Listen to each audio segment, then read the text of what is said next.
I think we're gonna have a good time. We got a cool front, the weather's nice, it's a beautiful Sunday evening here. I got one of my new friends, Kelson, who commented on one of my videos last year. We've been in touch online for quite a while, and he lives out here in Austin. I initially didn't even want to come here. Like, I thought, like, Austin is so overhyped, you know? Yeah. Because I feel like I've been here from the amount that people talk about it. It's just one of those cities, like, everyone hypes it up. Austin, Texas, Austin, Texas. You're from San Antonio, and you're 25 years old, right? This year, yeah. So what's appealing to you here, besides your job? I mean, just being, like, well-traveled, like, it feels more like a city, obviously. Everything's more concentrated, and you just get to experience life more at a faster pace. And you see cars with no drivers. Is that a driverless car? Shit. I never got in one of those. It's funny because everyone is looking this way when the sunset is that way. Why is that? Because they're waiting for the bats. Where are the bats? Under the bridge, but they fly out this way. What is it, bats live here under the bridge? Under the bridge, yeah. It's, I guess, in the world's largest urban bat. Oh my God. In the world. Wow. They don't always come out. They're not gonna come out. They're not gonna come out? So all these people are waiting for nothing? Yeah, they're gonna be disappointed. The bats, like, if they don't come out by the time the sun's setting, don't expect them to. All right, guys, I've heard enough.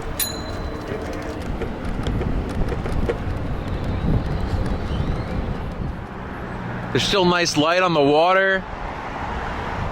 The remains of the sunset. All new buildings here, gorgeous. And the people still waiting for the bats. Still waiting. They're still waiting. Still waiting.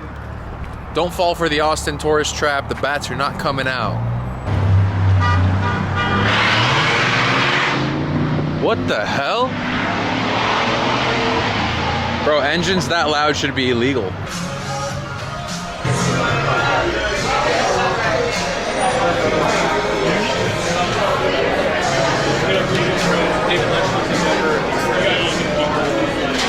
Wow, check it out, guys. The house is packed. Sunday night, Loro.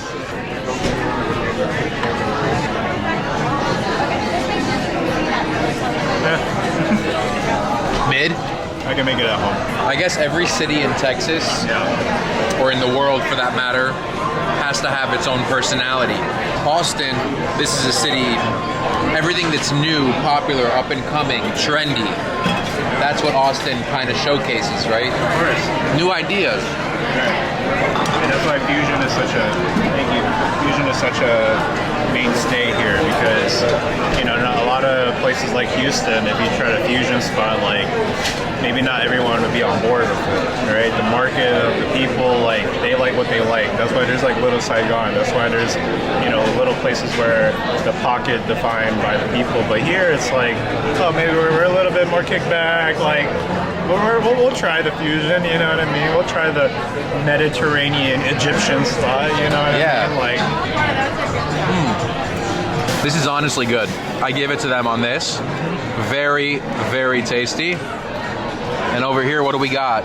That's the butcher's cut, right? Mm-hmm. We got ourselves the butcher's cut here at Loro. Cheers. Cheers, my friend. And I also do want to take this time to thank you for joining me on my first day here in Austin. Which video did you watch? So I started noticing Adam's channel with the People of Chicago video.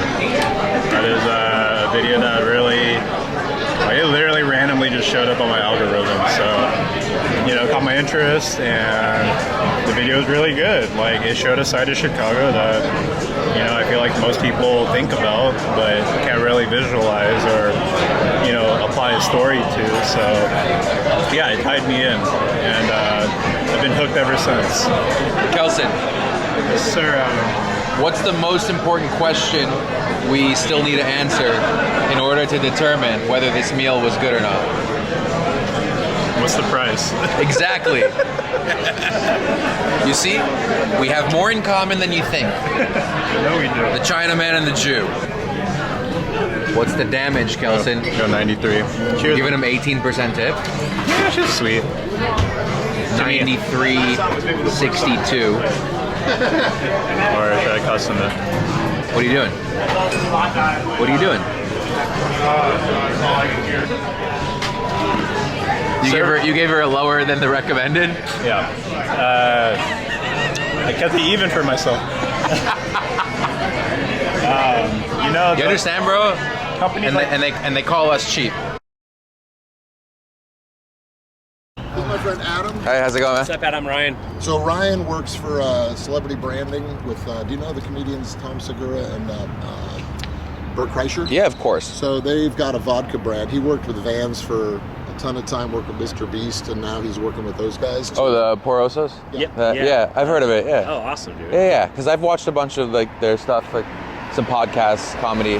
Yeah. I like Bert Kreischer. Yeah, he's great, dude. This is my friend Cash. She's in town. Nice to meet you. Welcome. Does this group meet up once a month? Is that No, every single day. every day? And So I had a little heart event 4 years ago, and I developed myocarditis, so I can't get my heart rate over 150. Doctor told me to walk. Walking was boring as heck. So I invited a business partner to come walk with me.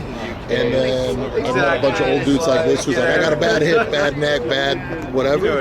And so we just walk. And so I usually wear a rucksack and we do 5 miles every day, shoot the shit about nothing, and we just sort of add people. I mean, it could be 15 of us, it could be 2 of us. I don't know how I need to know anybody. Like, it just randomly happens like this. Are you from Austin or you moved I've been here? here 17 years. This is the Okay. mayor of Austin, the unofficial mayor. Unofficial. Just very friendly, very kind, and very welcoming.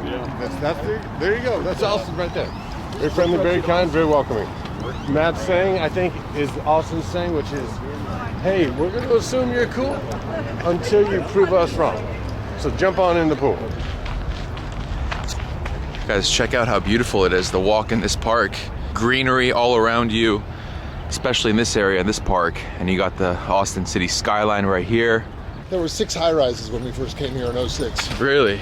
Now there's like 35, and it's set to double in the next 5 years. You're from Kazakhstan? Yeah, born and raised. I have some friends from Almaty. That's Yeah, where, yeah. That's where my cousin is. Almaty is beautiful. It's bro. beautiful, right? Yeah. Do you eat horse meatballs? Of course. You eat that here? You get that here in Austin?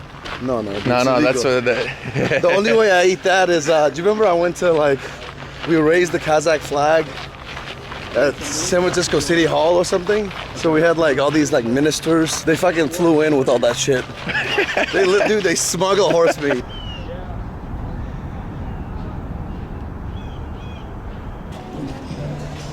How long are you in town for? Just till Thursday. Cool. So yeah, usually I just show up to a city I'm interested in and I go figure it out on my own. This is actually unusual. My uncle just connected me to a friend of his who connected me to him. So I'm kind of tagging. He's like the kingpin, and I would say, in terms of social network in Austin, you couldn't be connected with a better person. Okay, I guess it's meant to be then. Yeah. So this guy, Matt Holm, he's in real estate in Austin, but he's been around. Everyone seems to love him. And I was connected to him through my uncle who knows a friend of his, and he's blocked out his whole morning to take me around the city and give me a tour. So I got to be grateful for that. It's a beautiful day, and I think this is a great opportunity to get to know Austin for the first time. So let's roll.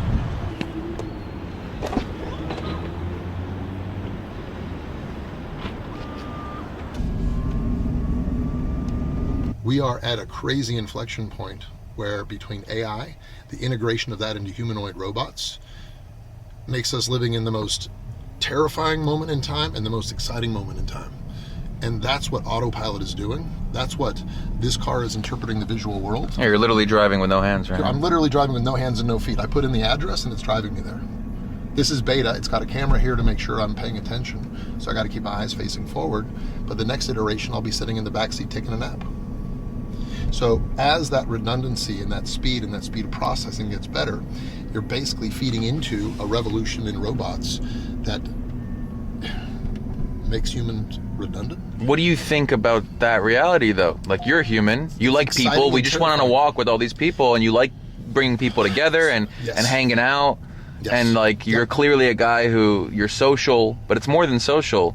Human connection is something that you enjoy in your life. The last skill we have. I have 2 kids. One's it's in college right now. She's like, Dad, what do I do? I'm like, well, don't become a doctor, attorney, engineer, because all those jobs. And we thought that robots were going to come for the plumbing job. In reality, the hardest job is going to be the HVAC guy that's got to get into the attic in the sweltering heat of summer and replace tubes. Those physical movements for a robot are going to be the more complex ones. people did not understand that AI was going to come after the intellectual jobs first. It's going to replace doctors. It's going to get better at diagnosing than a human can be. Okay, right? let me ask you a question. What about real estate? Oh, I'll be replaced within 5 years. But the good news is I'm not just in real estate. And I will tell you, the part that I advise my daughter, I told my kids, you shake hands, you look someone in the eye, you become a good conversationalist, you learn how to read body language. These are the last skills that humans are going to want in some capacity.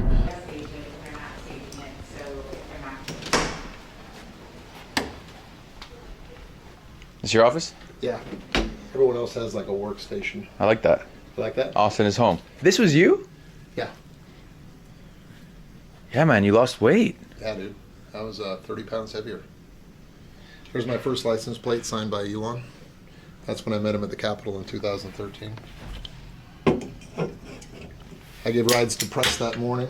And at lunchtime, he turned around. He's like, hey, thanks for doing that. Can I do anything for you? Most polite people would have said, no, I'm good. And I'm like, hey, it's lunchtime. Do you want to come with me and sign my license plate and my sun visor? Walk with me? And he's like, okay. And, this is the Elon with like one security guy and 13 years ago. And so, yeah, it was really interesting meeting. Obviously, he crackles with intelligence and inspired me to start the Tesla Owners Club. Here we are. So we just do fun stuff around town and talk about Tesla and do fun stuff. Here you go. Thank you. I'm gonna be honest with you, I'm not in real estate and I'm not into Teslas or any of this stuff, but to see how passionate you are about it gets me excited. Because when I see passionate people, I'm curious. You know what I mean? I love being curious. Like if I didn't meet you, I would continue to make fun of Tesla owners for the rest of my life. And now I know to stop. You can make fun of me, I don't care. I have very thick skin.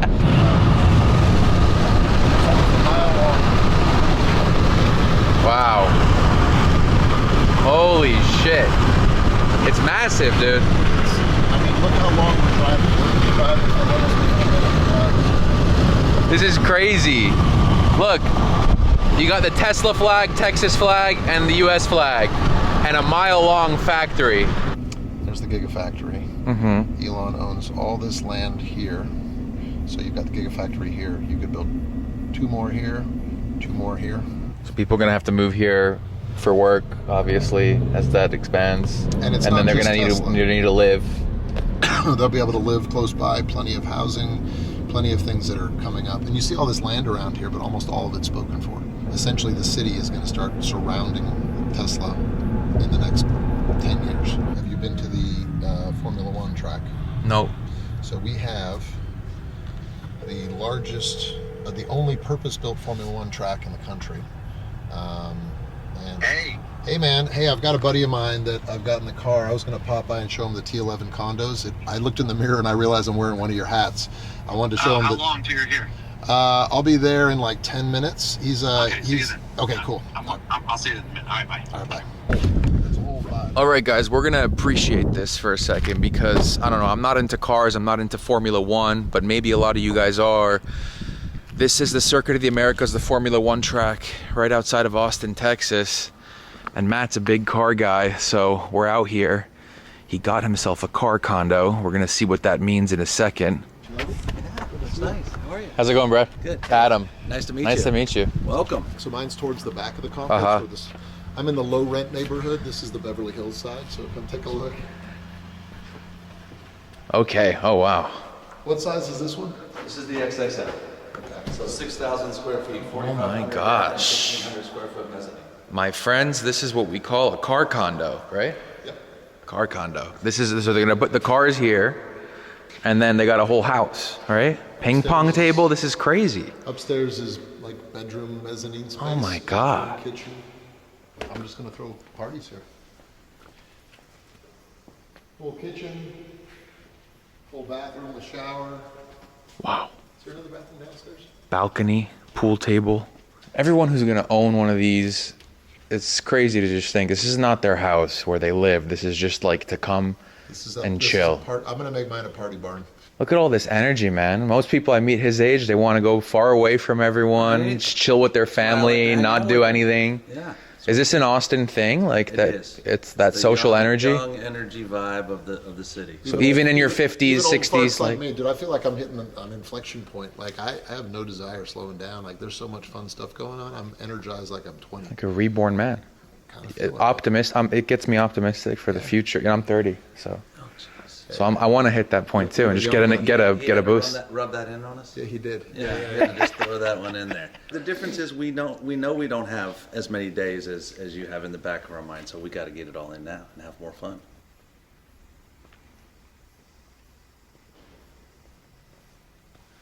I didn't even know car condos existed, guys.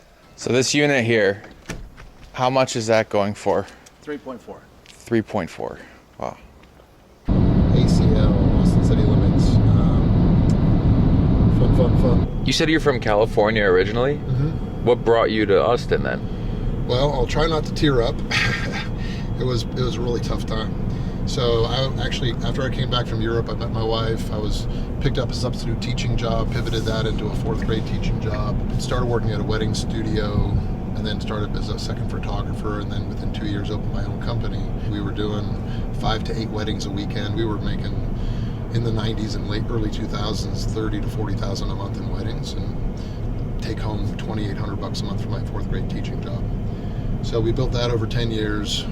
Had a beach house in California, had multiple projects we were doing in real estate, had a place in Spain, and then in 2007, in September, I was riding my bike down the beach path up towards where I crossed over to my teaching job and had a hit and run bicycling accident, broke my neck in 3 places.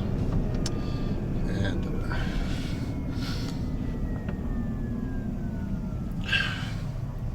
we lost everything. I couldn't walk. I had nerve damage and head damage.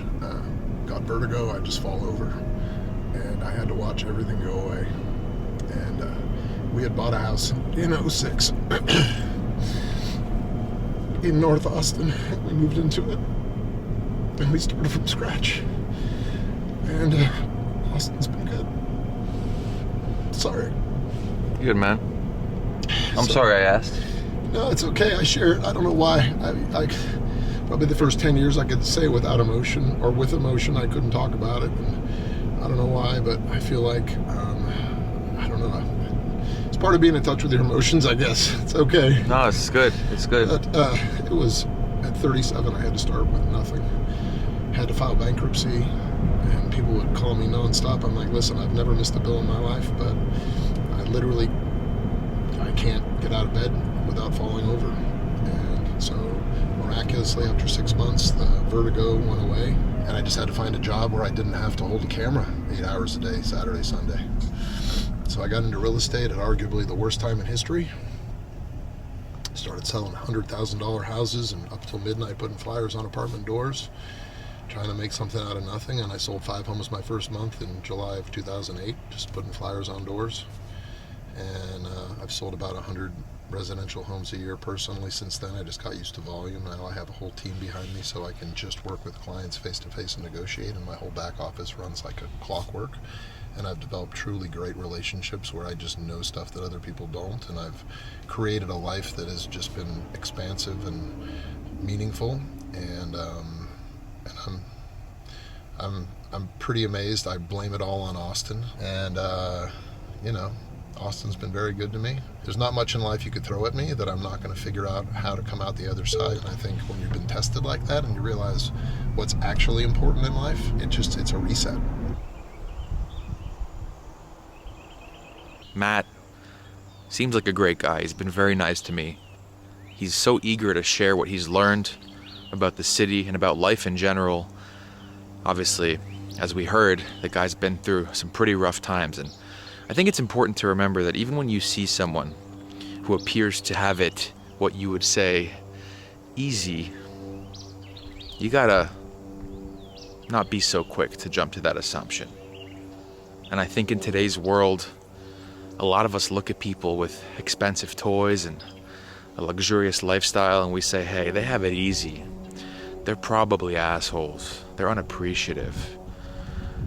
I wish I can have their life. What do they do to deserve it? And you jump to these assumptions about people without giving them the time of the day to prove themselves as fellow human beings. So I was just telling them you can do like general photos of existing stuff, but not of the active print. I want to get an understanding of, where am I? Yeah. What's going on? What's this whole site? Yeah. I heard briefly what you guys do. You're 3D printing homes? Yes. So Community First is started by a friend of ours, Alan Graham, probably 20 years ago. It's a solution for homelessness, long-term homelessness. So when people are just tired of living on the streets, he says, hey, here's the deal. We're going to get you into drug treatment. We're going to get you into psychiatric counseling. You're going to be part of a community. You're going to get your own house that's between 150 and 300 square feet. So the idea is anyone that doesn't want to be homeless in Austin, they're going to have capacity. There's some pretty big benefactors. I don't know if I can name the names, but they're some of the bigger billionaires in town that have actually purchased the site. Builders are stepping in and doing it for free or at cost. Icon has some of the most amazing product, and we'll get a discussion of what Icon is. We are a construction technology company building robotic 3D printers. They got a 3D printer that prints homes, and we're seeing it right here. I'm not into construction. I don't really think of this stuff on a day-to-day, but I'm here to learn. And so right outside of the city of Austin, you got this whole site. Are these the homes that the homeless people would live in? Yeah. Community First. This is gonna be a whole community to shelter the homeless. I think it's important nowadays, startups, they don't want to only make money, they want to align others with their vision to do something impactful. Otherwise, I think their potential to make money shrinks. Where are we right now? What building is this? So this whole building is called Austin Center. That half is the Omni Hotel, and this half is commercial. The first, 5th, 8th, and 16th floor are capital.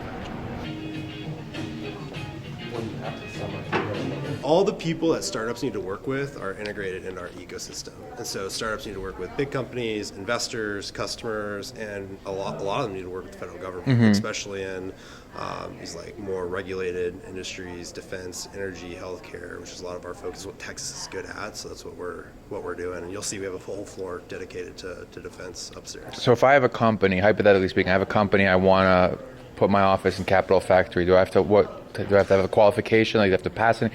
Like, what do I have to do? There's a few different ways. So one, you just show up to an event. We host 5 events here every day. 2 or 3 of those will be public to anybody online, and you can come to meetup, pitch competition, plug in, meet people. A lot of that's totally free. 2, if you want to work here, you can get a co-working membership, just like we were. It's like a WeWork. Okay, cool. So, and then on the venture side, what I do, we have our All Access Fund, which is like make Capital Factory an advisor to your company, and you you contribute a little equity into a fund that's backed by all the top mentors and investors in our ecosystem. So they own a little bit of all the companies running around here, and through that you get a membership, but you also get help from our team, meeting investors, meeting customers, getting plugged into the stuff that helps grow your company. So President Obama came when he was in office. Tim Cook, the CEO of Apple. Mark Cuban. So this is very unique. It's probably the most unique part of Capital Factory on this floor. It's our Center for Dual Use Innovation, which is a play word for defense innovation. This is the only place in the country where you have where you have all the different U.S. defense innovation groups co-located in one location, and it's accessible to entrepreneurs. And so you're walking in, no clearance, no appointment. They have a set of companies, like a whole team that works here, and they're interfacing with the Army wherever they're at, getting demand signals on what kind of tech do we need, what do we need, and then they go work with our team and mobilize a set of companies and come in, and once a week we'll have generals or contracting officers flying in for meetings, in an environment that is comfortable for the entrepreneur.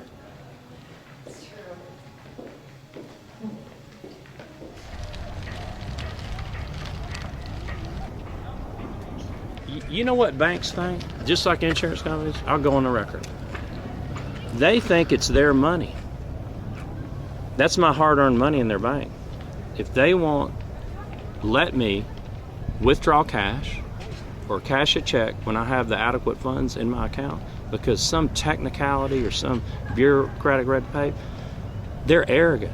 Insurance companies think on my insurance policy I have cash value on it. They think they can tell me what to do with my money. They can't. Amen.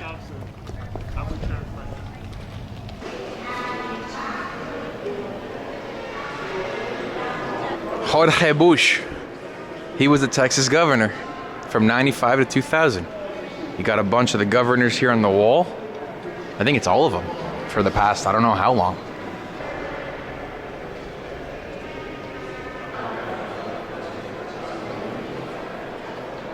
What's up, Eli? How are you? I'm good, bro. How are you? Good. I'm in Austin, Texas. You are? How long are you here for? Till Thursday. I leave tomorrow, but I'm available today after 5 or 6 if you wanted to grab a bite. Yeah, you down for barbecue? Yeah. This worked out perfectly. When you sent me your location, I was like, you're literally right here. It was meant to be. What's up, man? Kelson. Kelson, nice to meet you. Kelson, Eli. Nice to meet you. How's it been? Good, dude. It's been a year since I saw you. Yeah, sheesh. A year, right? Like yeah. A year. Yeah, we were in Mexico City in April. Oh, damn. At the same hostel. Damn. We vibed. Yeah. And Austin, I just thought of him, so.